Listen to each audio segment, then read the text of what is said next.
This is Flash Fiction Lesson 13, Planning Your Flash Fiction Story.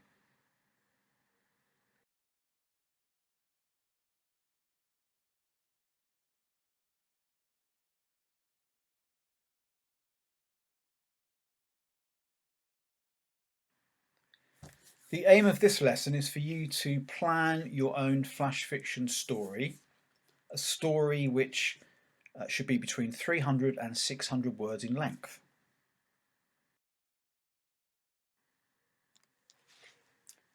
In lesson 1, you may recall the rules of flash fiction were covered. The basic rules are, there are 6 of them. The first one is that the flash fiction story should be very brief. So you're aiming for a story of between 300 and 600 words.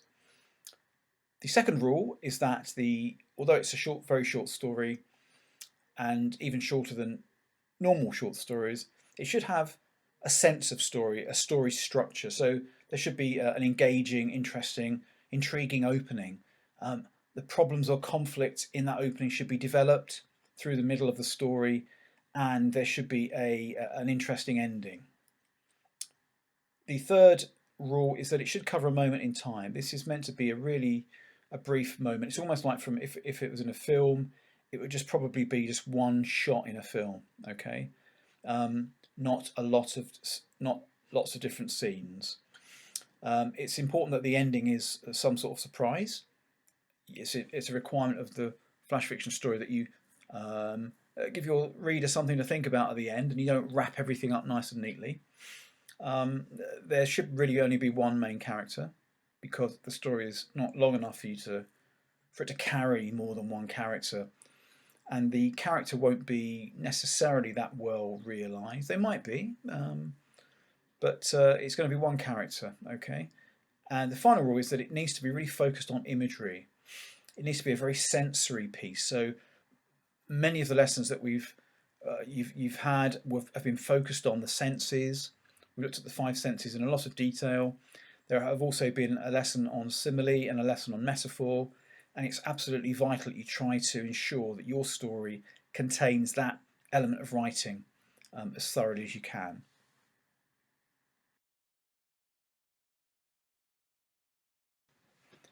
Now, you should at this point have a story idea. We've had a couple of lessons or opportunities in lessons where you've been asked to research some story ideas. 2 particular websites were given to you. They'll be put on you'll still find them on the Google Classroom readily. The one was called Scribble, the other one was a What If. But there's no reason why, of course, you can't come up with your own story. That was just to give you some ideas. And we'd like you to write if you have your own ideas, of course, we want you to take those and develop them. But those 2 websites were there for you to look at if some ideas are needed.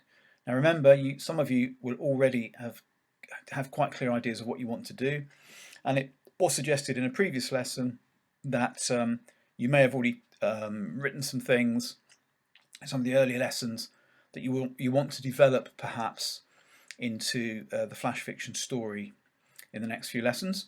So please, if you have not already done so, have another look at the work that you've done so far. Take your time, be patient and thorough with it. Look at the work you've done so far. Is there something you want to build into this story, something you want to develop into a story, or something you can use in another way?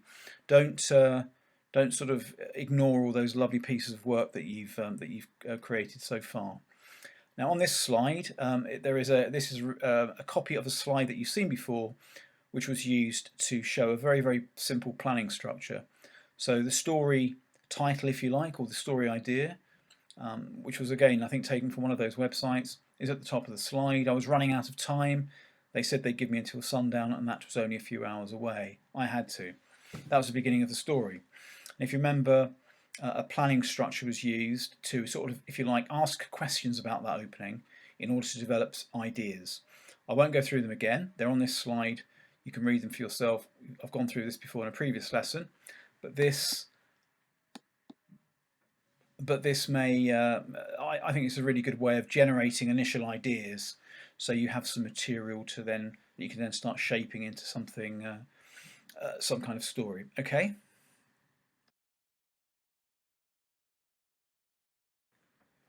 assuming you now have some ideas and some thoughts and some material, probably the next problem that you're going to have to sort out is to how to organize your story. How are you going to plan your paragraphs? Because obviously you've got material, you've got to put it in some kind of order. What's going to come first? What's going to come last? What's going to go in the middle? Now, if you go back to look at the story of Night Owl, which you'll see on some of the next slides, Night Owl is about 300 words long. It has 6 paragraphs and they're about 50 to 60 words in length. Okay, so let's work to that assumption. So let's have a look at how those 6 paragraphs have been organised.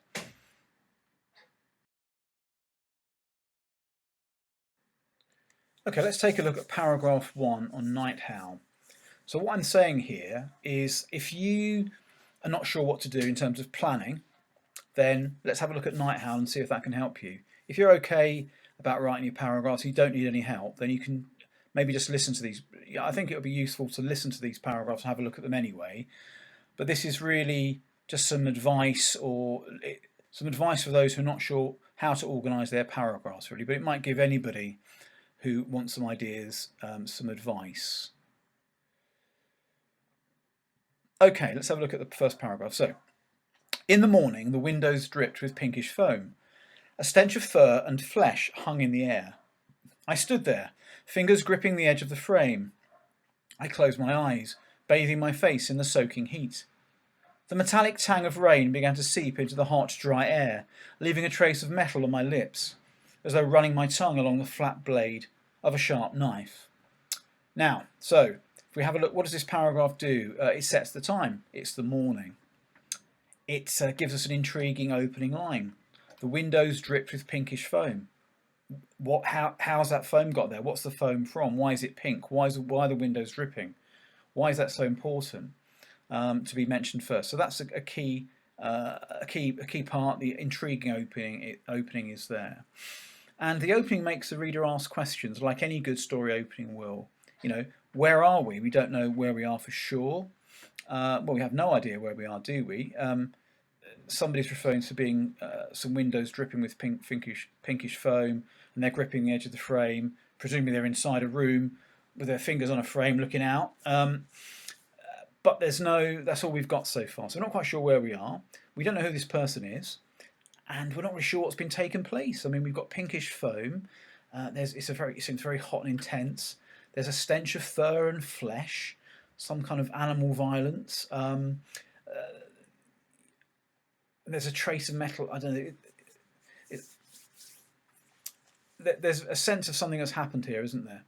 And there's a real focus on the senses. If you look closely, the 3 senses have been described quite well. Okay, all right. So,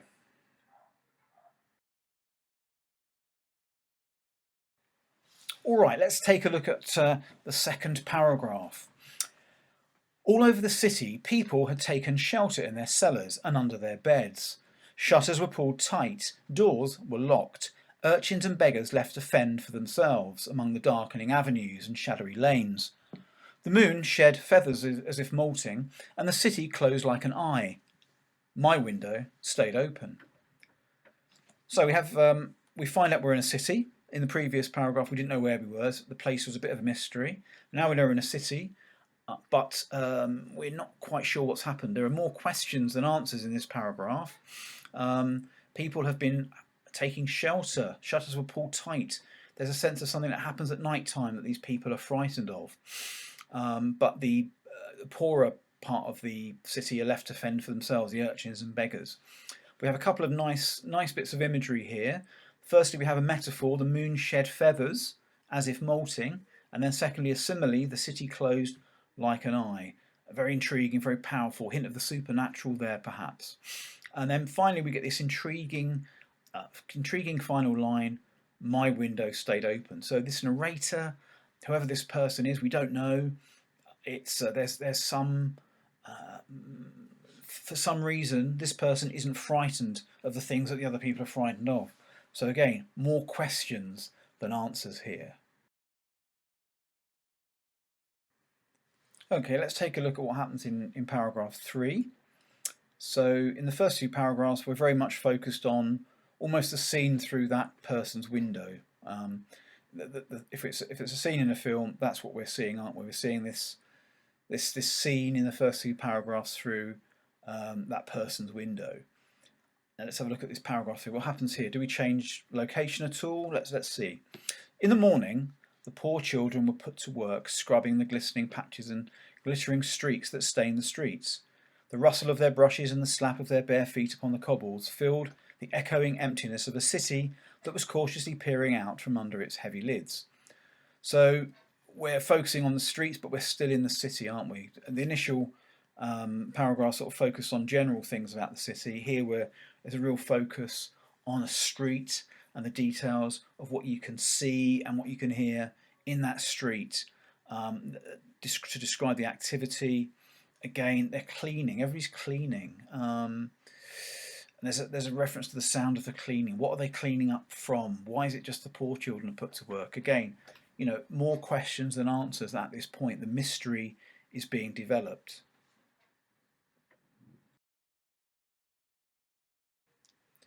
Okay, let's see what happens in paragraph 4. In the morning, the hotel staff found me unconscious, gummed to the floor. The proprietor, noticing the fierceness around my mouth, wept, for nothing like this had ever happened in his establishment. Nothing. Had I not read the instructions? So we sort of changed time here. So although we are in the morning, the first 3 paragraphs looking out the window, in this one we're referring to an earlier part of the morning where the narrator, the person who's telling this story, was found by the owner of the hotel, gummed, which means stuck, and unconscious on the floor. Again, why? What's happened? What's been going on? We don't know. More mystery. There's a brief reference to another character, the proprietor, but that's all we have. We're not interested in developing another character. We don't have the space in this story, so remember, just keeping it to the one character is the key here. And there's a focus on the more visual aspects of description.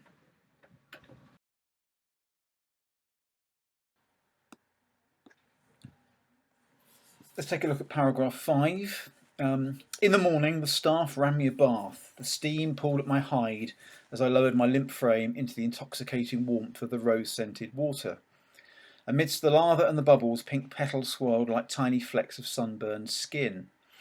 So there's, again, as with all the paragraphs, a real strong focus on the senses, touch, smell and sight particularly. There's a really a kind of strange, unusual, perhaps a disturbing simile where the pink petals of the roses in the water are compared to the tiny flecks of sunburned skin. That's another clue that there's some sort of horror element in this story. But again, it's like from an earlier scene, an earlier moment in the morning. So in paragraph 6, the final paragraph, feeling only thirst, I pushed away the bread speckled with black olives and the eggs poached by steam. I had no desire to redden my tongue with pomegranate juice or crunch upon its tiny seeds, preferring instead to sip water infused with the sharpest lemon zest. My window will stay open again tonight. So there's a sense perhaps that this is back to the present, and the earlier paragraphs are referencing an earlier part of the morning. There's a focus on taste and visual again, so a real good focus on the senses, and there is a kind of mystery or strange ending.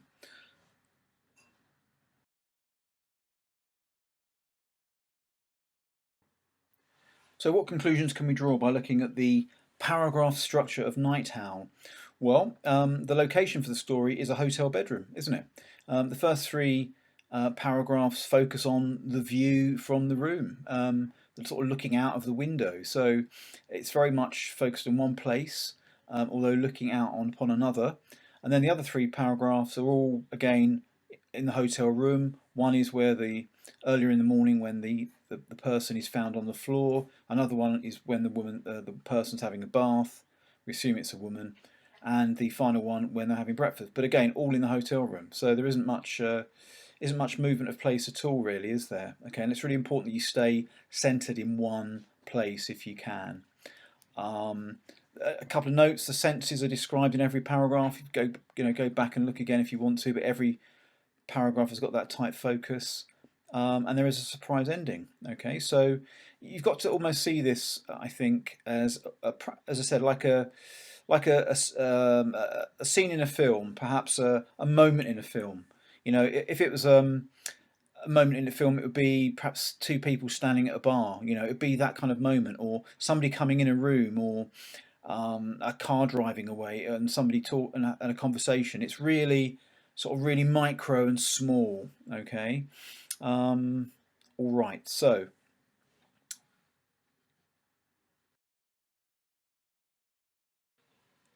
another issue you might have is knowing how to start the first line. If you go back to look at Night Owl, it's the first line was, "In the morning, the windows dripped with pinkish foam." Okay, that works really well. It's kind of it drags you in, doesn't it? It's intriguing. You want to know what's been going on. I've already discussed that, but the point I'm trying to make here really is that sometimes when you want just students and adults and any writers, the first line is always very difficult. And the advice that I was given a long time ago is just to write anything anything that just gets the thing moving. It doesn't matter if you're not happy with it. You can always there's always a worry that the first line's got to be wonderful in some way. Just write anything just to get you moving. And if you've got a great first line straight away, then fantastic. But what you'll probably find is you'll write something and it doesn't look that great, but you just carry on and you'll find sort of second or third sentence will be better. So my advice is, if you're not sure what to write, just write anything to get you moving. If you're stuck for an opening, and then go back and look at the end and just cross out the first line and ask yourself, if I just crossed out that first line, would the second line actually make a better start? Okay, all right.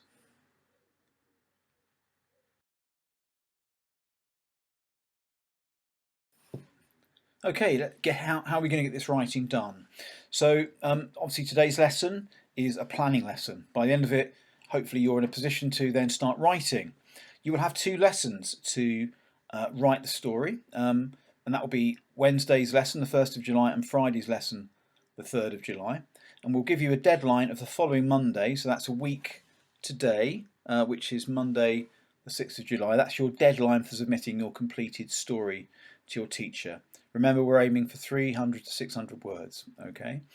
And if your teacher's happy with your story, think that that's come out quite well. They might suggest a couple of minor things, but generally, if they're happy with it, then you'll probably be given something else to do, a further writing opportunity. If you're motivated, you might want to write another story. That can be discussed at the time.